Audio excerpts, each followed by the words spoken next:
The Pantun is a Malay poetic form. The Pantun originated as a traditional oral form of expression. The first examples to be recorded appear in the 15th century in the Malay Annals and the Hikayat Hang Tuah.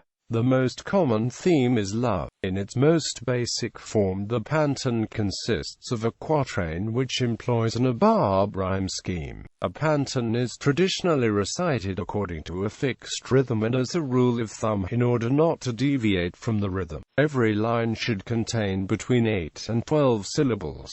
The Pantun is a four-lined verse consisting of alternating, roughly rhyming lines. The first and second lines sometimes appear completely disconnected in meaning from the third and fourth, but there is almost invariably a link of some sort, whether it be a mere association of ideas or a feeling, expressed through assonance or through the faintest nuance of a thought. It is nearly always traceable. The Pantun is highly elusive, and in order to understand it, readers generally need to know the traditional meaning of the symbols the poem employs. An example: Tanam selasi di tengah padang, sudah bertangkai di urung semut, kita kasih orang tak sayang, hulai balai tempurung hanit. I planted sweet basil in midfield grown, it swarmed with ants. I loved but them not loved. I am all confused and helpless. According to Sim, hulai balai tempurung hanit literally means a floating coconut shell at 6s and 7s.